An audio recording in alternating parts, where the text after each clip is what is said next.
Telugu cinema పరిశ్రమను target చేస్తున్నారంటూ వస్తున్న వార్తల్ని తోసిపుచ్చారు తెలంగాణ సినిమాటోగ్రఫీ శాఖ మంత్రి తలసాని శ్రీనివాస్ యాదవ్. కొంతమంది గోడ మీద పిల్లుల్లా వ్యవహరిస్తున్నారంటూ విమర్శించారాయన. డ్రగ్స్ ను పూర్తిగా నిర్మూలించాలన్నదే తెలంగాణ ప్రభుత్వ ధ్యేయమన్నారు. సిట్ విచారణ ముగిశాక 15 ఆగస్టు తర్వాత సినిమా ఇండస్ట్రీ ప్రముఖులతో సమావేశమవుతామంటున్న తలసానితో మా ప్రతినిధి Rakesh face to face. Suspense thriller రోజుకో ట్విస్ట్ కనిపిస్తుంది. డ్రగ్స్ కేసులో సినిమా ఇండస్ట్రీ చుట్టూ తిరుగుతున్నప్పటికీ సినిమా ఇండస్ట్రీ పెద్దలు కొద్ది రోజుల వరకు స్పందించలేదు. కానీ ఒక్కొక్కరిగా గలం విప్పుతున్నారు. ప్రభుత్వం పైన విచారణ పైన తమ నిరసన వ్యక్తం చేస్తున్నటువంటి పరిస్థితి. ఈ నేపథ్యంలో మనతో పాటు తెలంగాణ సినిమాటోగ్రఫీ మంత్రి తలసాని శ్రీనివాస్ యాదవ్ గారు ఉన్నారు. శ్రీనివాస్ యాదవ్ గారు, ఒక్కొక్కరిగా సినిమా పెద్దలంతా కూడా మాట్లాడుతూ ఉన్నారు. ఇన్వెస్టిగేషన్ తప్పంటున్నారు, ఇన్వెస్టిగేషన్ ప్రాసెస్ తప్పంటున్నారు. అట్లా వాళ్ళు మాట్లాడిన దాఖలాలు అయితే నాకు అనిపించలేదు. ఇప్పుడు ఇది ఒక ప్రాసెస్. ఇది ఇప్పుడు ఈరోజు డ్రగ్స్ అనేటువంటి భూతం ప్రపంచంలో కానీ మన దేశంలో కానీ పాతుకుపోయినటువంటి సందర్భం. ఇది గడిచిన 20-25 సంవత్సరాల నుంచి జరుగుతున్నటువంటిది. బట్ ఇక్కడ తెలంగాణ ప్రభుత్వం సీఎం గారు సీరియస్గా తీసుకొని దీని వలన చాలామంది యువత కానివ్వండి, ప్రజలు కానివ్వండి, ఇది నష్టం జరుగుతుంది. వాళ్ళకు వ్యక్తిగా నష్టం జరుగుతుంది, సొసైటీకి నష్టం జరుగుతుంది. కాబట్టి సీరియస్గా ఇప్పుడు డ్రగ్సే కాదు, కల్తీ విషయంలో కూడా ప్రభుత్వం సీరియస్గా పోతుంది. అంతేగాని దానికి విమర్శలు ప్రతి విమర్శలు అక్కర్లేదు. ఇప్పుడు సమాజంలో అనేక మంది ఉన్నారు. ఇప్పుడు కొంత స్టూడెంట్స్ ఉన్నారు, చాలామంది యంగ్స్టర్స్ ఉన్నారు. ఇప్పుడు నిన్న కూడా ఐటీ స్టూడెంట్స్ కూడా కొంతమంది ఉన్నారు అనేటువంటిది కూడా వస్తుంది. బట్ ఇదేంటంటే ఇది ఒక పట్టి పీడిస్తున్నటువంటి ఒక భూతం. ఈ భూతాన్ని రూపుమాపాలి, దీన్ని ఎరాడికేట్ చేయాలనేటువంటిది ప్రభుత్వ సంకల్పం. అది రైట్ ఆర్ రాంగ్ అనేటువంటిది వాళ్ళు నిర్ణయించుకోవాలి. ఇప్పుడు గవర్నమెంట్ చాలా సీరియస్గా ఉంది. ఎందుకు సీరియస్గా ఉంది? దీని వలన మీకే నష్టం జరుగుతుంది. అంతేగాని ఇక్కడ వ్యక్తులకో వ్యవస్థనో ఒకళ్ళని టార్గెట్ చేసి చేయవలసినటువంటి అవసరం ఈ ప్రభుత్వానికి ఏ క్వశ్చన్ లేదు. సినిమా వాళ్ళని టార్గెట్ చేస్తున్నారు అనేది పక్కన పెడితే ఎక్సైజ్ శాఖ, ఆబ్కారీ శాఖ అనేది ఇంతవరకు తెలీదు జనాలకి. ఈ కేసుతో ఆబ్కారీ శాఖ, ఎక్సైజ్ శాఖ ఒకటి ఉందనే విషయం తెలిసిందని రాంగోపాల్ వర్మ కామెంట్. దాంతోపాటు ఈ ఎక్సైజ్ శాఖ సినిమా వాళ్ళని ఇన్వెస్టిగేషన్ చేస్తూ సినిమా వాళ్ళని చుట్టూ ఆఫీసుల చుట్టూ తిప్పించుకుంటూ ఒక ఎక్సైజ్ శాఖకు సంబంధించినటువంటి టీజర్ గానో ట్రైలర్ గానో ఉపయోగించుకుంటుంది. చిన్నపిల్లల్ని కూడా ఇంతసేపు ఇన్వెస్టిగేషన్ చేస్తారని రాంగోపాల్ వర్మ చెప్తున్నారు. ఇప్పుడు వాళ్ళు ఏంటంటే వాళ్ళు సినిమాటిక్గా మాట్లాడేటువంటి పరిస్థితులు ఉంటాయి కాబట్టి అలా పద్ధతిలో మాట్లాడుకుంటారు. బట్ ఎక్సైజ్ డిపార్ట్మెంట్ అనేది ఎవరిని టార్గెట్ చేయదు. ఈరోజు ఎన్ఫోర్స్మెంట్ కానీ సిట్ కానీ వాళ్ళకు ఉన్నటువంటి ఇన్ఫర్మేషన్ని బేస్ చేసుకొని విచారణ చేస్తారు. ఇప్పుడు అక్కడ విచారణకు వెళ్ళిన వాళ్ళు బాగానే ఉన్నారు, వెళ్తుండ్రు, మాట్లాడుతుండ్రు. వాళ్ళకు కావాల్సినటువంటి ఇన్ఫర్మేషన్ ఎక్సైజ్ డిపార్ట్మెంట్ అడుగుతుంది, మరి వాళ్ళకి షేర్ చేసుకుంటారు. బట్ చట్టం అనేది తన పద్ధతులు తను ఉంటుంది. తప్పు జరిగినప్పుడు ఇన్వెస్టిగేషన్లు ఏమైనా తేలితే చట్టపరంగా వాళ్ళు చర్యలు తీసుకుంటారు. బట్ గవర్నమెంటు ఇక్కడ వ్యవస్థ లోపల ఉన్నటువంటి ఏదైతే ఎక్సైజ్ డిపార్ట్మెంట్ ఉందో దాన్ని చూస్తున్నాం.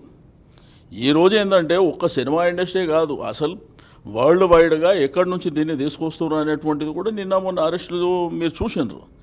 అంతేగాని ఇక్కడ వాళ్ళు ఏంటంటే ఇప్పుడు సినిమా ఇండస్ట్రీ అంటాను నేను. ఫర్ ఎగ్జాంపుల్ ఎంతోమంది హీరోలు ఉన్నారు, ఎంతోమంది డైరెక్టర్లు ఉన్నారు, ఎంతోమంది నిర్మాతలు ఉన్నారు, దీంతోపాటు టెక్నీషియన్స్ ఉన్నారు, ఆర్టిస్టులు ఉన్నారు. అందరినీ ఎవరు పిలుస్తలేరు కదా.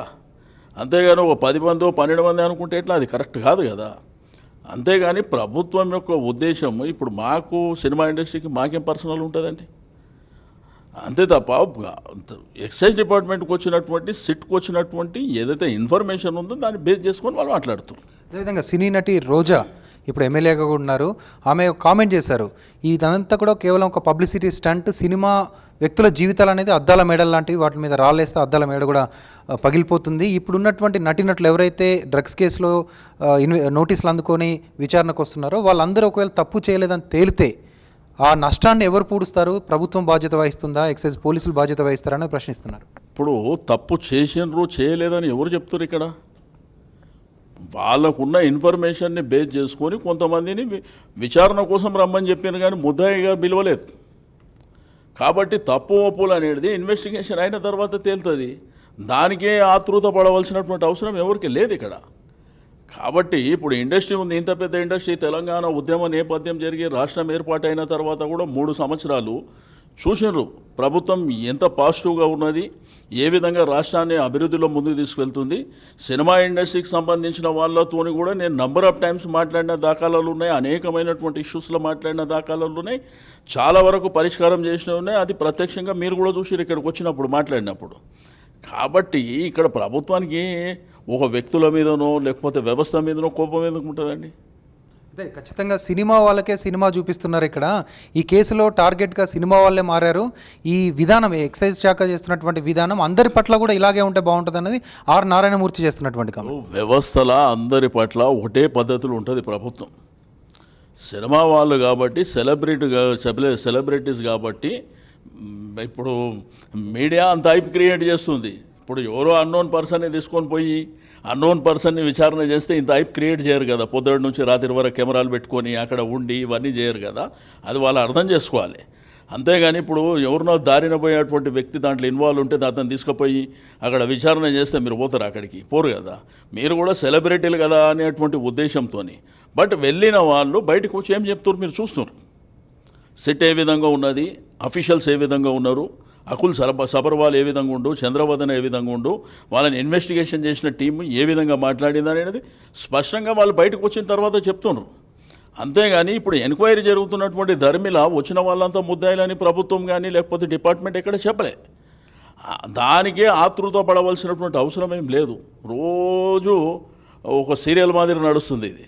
కాబట్టి డ్రగ్ అనే భూతం ఈ దేశానికి ఈ రాష్ట్రానికి మంచిది కాదు. సరే, దేశంలో ఉన్నటువంటి ప్రభుత్వాలు ఏ నిర్ణయాలు తీసుకున్నా తెలంగాణ రాష్ట్ర ప్రభుత్వం మాత్రం చాలా సీరియస్గా వ్యవహరిస్తుంది.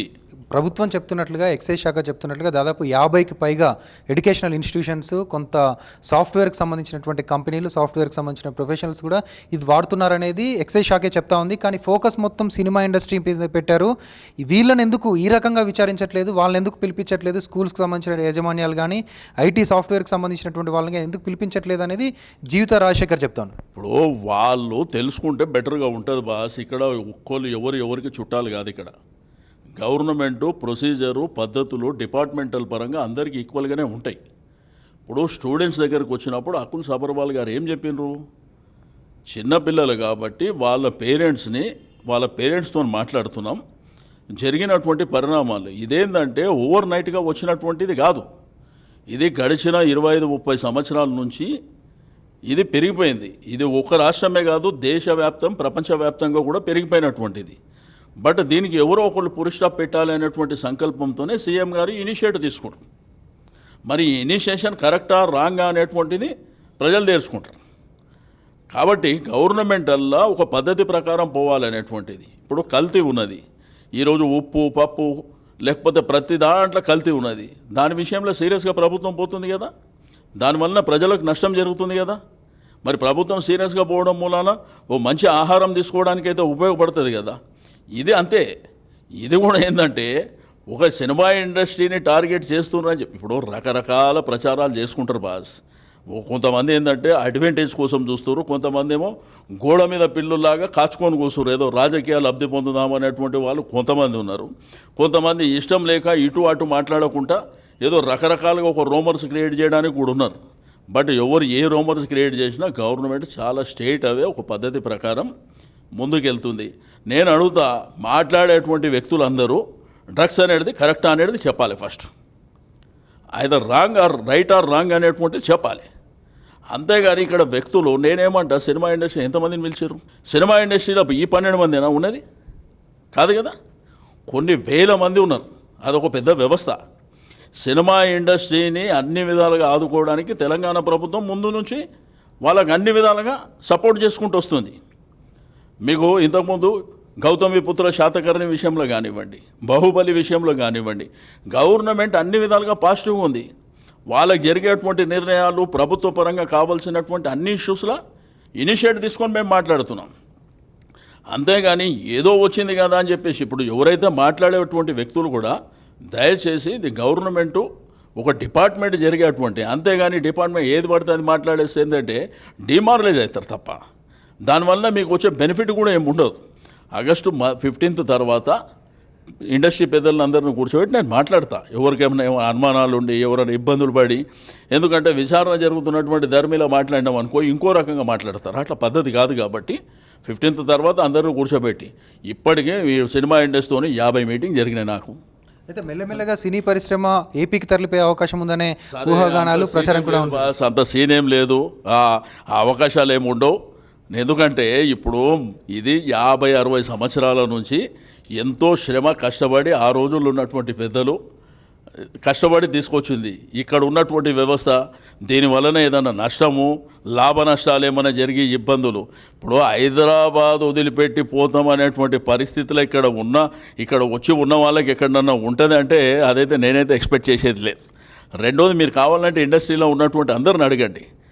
ఇప్పుడు వాళ్ళకి కావాల్సింది సేఫ్టీ సెక్యూరిటీ పాయింట్ ఆఫ్ విషయంలో కానివ్వండి, పర్మిషన్స్ విషయంలో కానివ్వండి, హైదరాబాద్లో సేఫ్గా ఉండే విషయంలో కానివ్వండి, ప్రతి విషయంలో ఈ గవర్నమెంట్ పాజిటివ్గా ఉంది.